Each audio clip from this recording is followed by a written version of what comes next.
E por incrível que pareça, eu dei um título à minha meditação, porque eu não prego, eu só ensino. O tema que eu dei à minha meditação esta manhã foi: em tempos difíceis somos chamados a ser a voz de Deus. E eu pensei sobre isso muito antes de surgir isto, porque a passagem que vou partilhar convosco,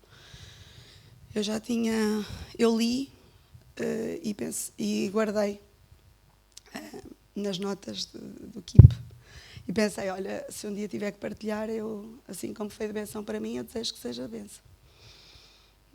Mas eu tenho por hábito, até já peguei nela para partilhar na última live, mas achei que não era oportuno. E depois tenho tido as notas de equipa, e depois nós vamos lendo e vamos mudando e vamos alterando e vamos reformulando, não é? E o Carlos César tinha-me dito, olha, pensa no tema de que vais meditar. Eu pensei, mas que título, não sei. E de repente surgiu-me: em tempos difíceis somos chamados a ser a voz de Deus. E tem muito a ver com aquilo que nós ouvimos nesta manhã, não é? Por isso é que eu estava a dizer a eles que depois vou dar a oportunidade, eu não vou falar durante muito tempo. Somos mesmo ser chamados voz de Deus. Porquê? Quem será a voz de Deus? Somos nós, não é? Nós é que o conhecemos. Nós não podemos ser voz de alguém que nós não conhecemos, não é? E por isso vivemos tempos em que poderemos ser voz. Na escola onde eu leciono sempre tivemos meninos ucranianos. É um povo que eu admiro. É um povo que veio com habilitações muito superiores e chegou cá e faz tudo aquilo que é necessário. Eu lembro-me que quando há uma das mães, que já tem agora a segunda filha, ela fala muito mal português. Então, ela pediu-me com muita educação, porque eles são muito educados. Se eu depois no fim podia ficar a falar com ela, porque se eu falasse muito rápido ela não ia perceber. E ela tem uma caligrafia espetacular, a letra dela é toda desenhada. E eu perguntei-lhe, ela faz limpezas, não é? E eu perguntei-lhe, tem uma letra tão bonita, qual era a sua profissão na Ucrânia? E ela disse, eu era professora. Fui professora do filho mais velho e agora ela tem a menina no primeiro ano. E de manhã a nossa auxiliar recebe os meninos e normalmente ela é uma pessoa simpática e ela disse bom dia, como normalmente se diz. E ela olhou para ela e disse bom dia e os olhos dela saltaram de lágrimas. E eu agora estava no meu lugar e estava a pensar, a minha escola também vai ser voz de Deus. Porque no lugar onde nós estamos, sempre Deus nos levanta para ser bênção. Não é? E acredito que são tempos difíceis, mas são tempos em que, nos tempos difíceis, é na altura que Deus trabalha para levantar sempre pessoas. Então a palavra que eu gostaria de partilhar nesta manhã encontra-se em 2 Crónicas 34, versículo 1 e 2. E diz assim: tinha Josias 8 anos quando começou a reinar, e 31 anos reinou em Jerusalém. E fez o que era reto aos olhos do Senhor, e andou nos caminhos de David, seu pai, sem se desviar deles, nem para a direita, nem para a esquerda. Esta palavra também, este tempo aqui, também foi um tempo difícil para o povo de Deus. Josias reinou numa altura muito complicada também. E quando eu estava a ler este versículo, se vocês repararem, ele diz assim, tinha 8 anos quando começou a reinar, ele era muito novo, era um menino, e diz que ele fez o que era reto aos olhos do Senhor e andou nos caminhos de David, seu pai. Mas David não era pai dele. Ele vinha da descendência de David. Porque quer o pai, quer o avô, tinham sido 2 reis em Israel, não tinham nada a ver com Deus. Foi Amon e Manassés, eles eram reis que desviaram o povo para longe do caminho de Deus. Mas eu, quando estava a ler este versículo, pensei assim: andou nos caminhos de David, seu pai. Então, acho que o desafio para cada um de nós é nós também andarmos no caminho, não nos caminhos da vida, mas nos caminhos do nosso Deus. Não é? É o desafio que nós temos, é andarmos no caminho de Deus, nos tempos difíceis. Então, era um tempo complicado, e em que eles estavam, após 18 anos, Josias ordenou que reparassem o templo. É interessante que eu estava a pensar, só falo sobre construção, porque vocês lembram-se que eu já falei sobre isso também num outro tempo, não é? Que havia a restauração. Porque o povo passou por estas fases boas, mas fases complicadas em que era necessário depois colocar mãos à obra. E este tempo também era um tempo em que o templo de Jerusalém estava em ruínas e necessitava de reparação. E se lembram, a seguir esta passagem, quando eles andavam lá a restaurar o templo, o sacerdote encontra o livro do Senhor que durante anos tinha sido esquecido. Não sei se recordam desta passagem. E eu, quando pensei nisso, pensei: como é que é possível nós esquecermos? Como é que era possível o livro da lei ser esquecido? Se eles eram o povo, alguém havia. O livro da lei, na altura, eles não tinham a Bíblia como nós temos. O livro da lei seria talvez o livro de Deuteronômio, não é? E eu pensei: como é que se tinham esquecido? E se calhar o tempo que nós vivemos hoje também é um bocadinho, porque nós temos andado um bocadinho esquecidos. Ouvimos naquele vídeo aquele pastor dizer que o povo nunca orou como ora agora. Porque quando nós estamos aflitos, nós percebemos que a única solução é nós orarmos, não é? E que há situações, como ele falou, em que é guerra espiritual e nós temos que orar, não é? E este povo então este sacerdote encontrou o livro e ele foi ter com o rei e leu-lhe. E o rei Josias percebeu: realmente nós estamos muito afastados daquilo que é o coração de Deus e a lei de Deus. Então diz que ele ordenou que ele consultasse a alguém, não é? Sobre aquilo que estava escrito. E aqueles homens, a quem é que eles recorreram para ouvir a voz de Deus? E aqui eu achei interessante, porque na altura já existiam os profetas, e os profetas eram a voz de Deus naquele tempo, não é? Existia o profeta Jeremias, existia o profeta Sofonias, eles eram profetas nessa altura, e estes homens poderiam, o sumo sacerdote e mais estes 3 homens, podiam procurar os profetas da altura. Mas eles procuraram uma mulher que era conhecida pelo ministério profético. Uma mulher chamada Hulda. É um nome assim estranho. Acho que só ouvi alguém uma vez tinha nome Hulda e eu achei: que nome tão estranho.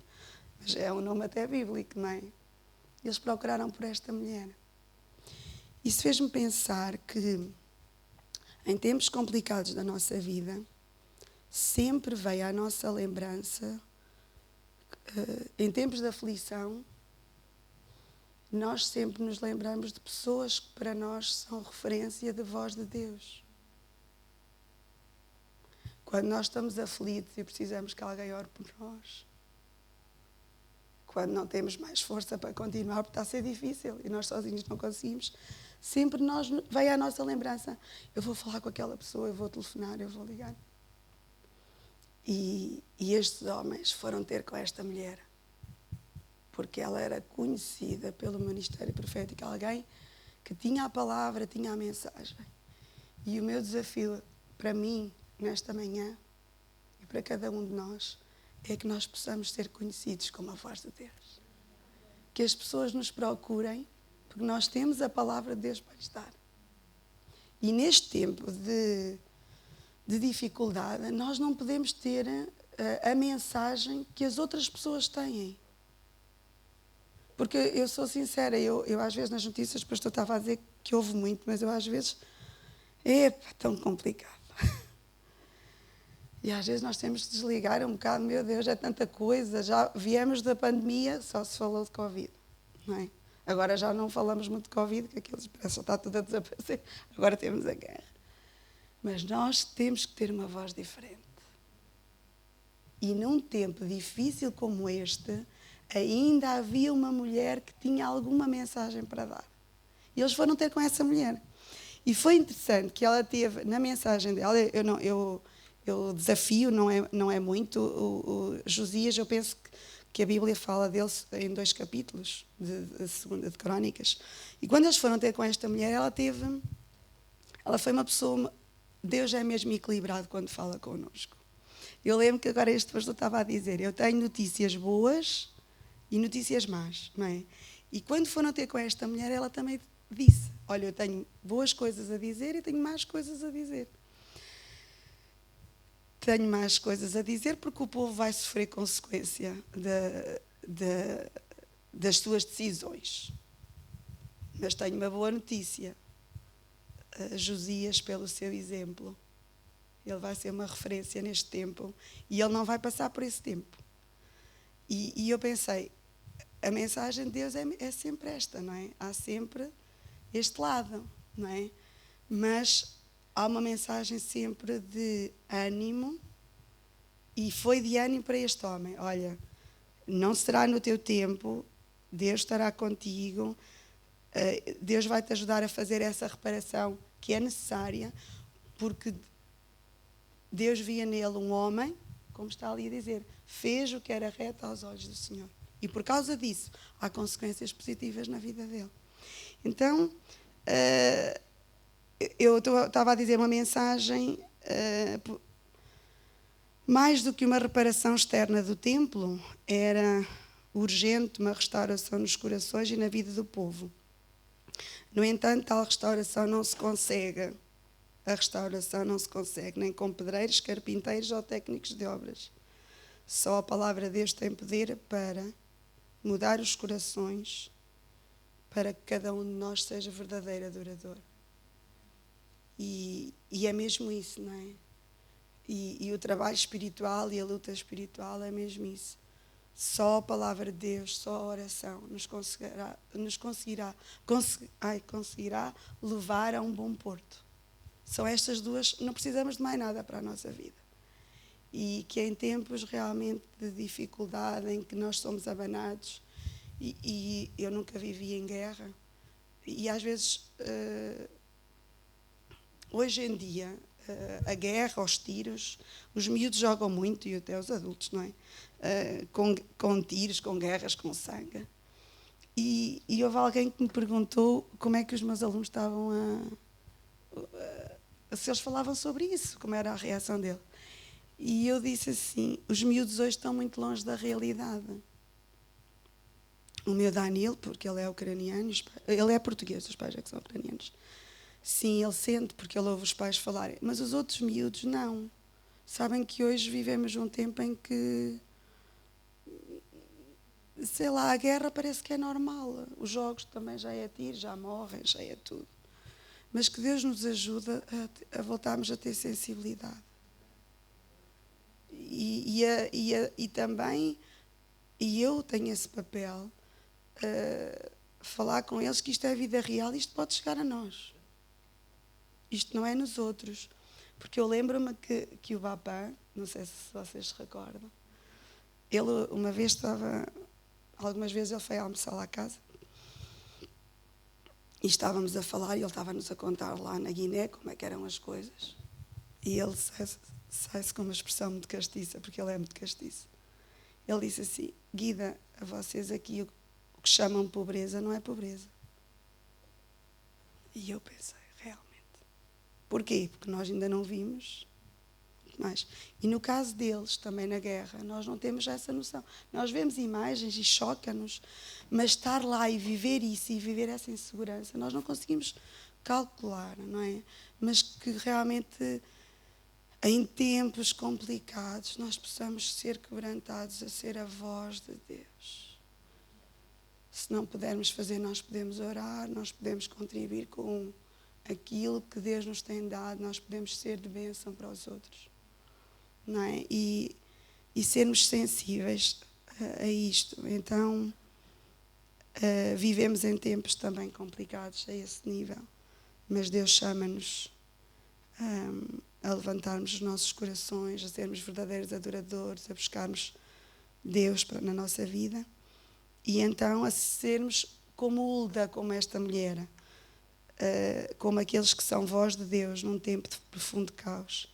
Se és um cristão comprometido com a palavra, certamente alguns te procurarão para que proclames as grandezas de Deus. E esta não é uma pregação, é uma partilha, um bocadinho do coração, mas que por acaso teve a ver com aquilo que nós falamos, não é? A sermos voz de Deus. Eu não sei, eu penso que ainda há tempo para vocês partilharem, não sei se há muito tempo, Débora, mas eu acho que nós podíamos ficar de pé. E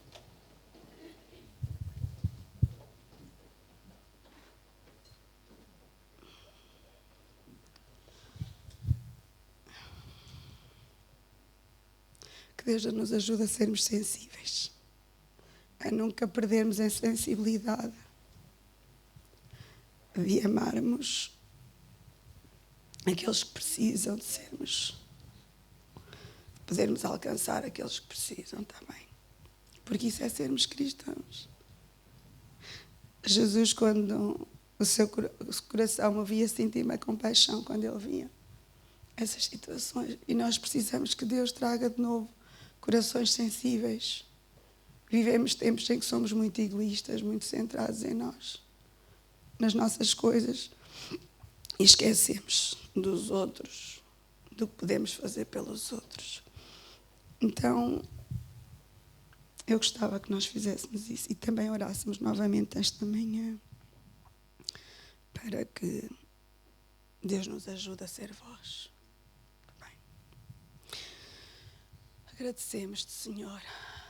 E, em primeiro lugar, nós te queremos agradecer porque temos o privilégio de, em liberdade, virmos à tua casa cultuar o teu nome, Senhor.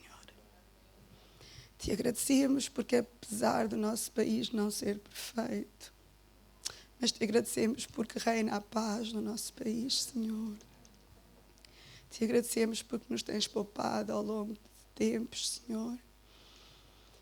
Mas nesta manhã nós queremos que tu ajudes o nosso coração, Senhor. Nós queremos estar sensíveis à tua voz. Nós queremos estar sensíveis para que tu nos uses para sermos voz para aqueles que não têm esperança, Senhor. Que tu nos ajudes, Senhor, a podermos alcançar aqueles que precisam. Que tu nos ajudes, Senhor, a termos o desejo de estar mais perto de ti, a conseguirmos sentir a dor do outro, Senhor. E que na medida em que nós ajudarmos, que contribuirmos, na medida em que nos movermos em ajudar o outro, Senhor, certamente trarás bênção para a nossa própria vida, Senhor.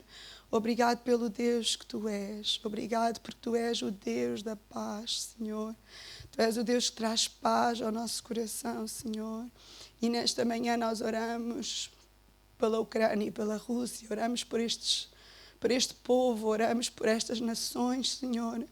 Muitos deles são inocentes, isto é mente humana, isto é... A destruição não vem de ti, Senhor, vem do inferno.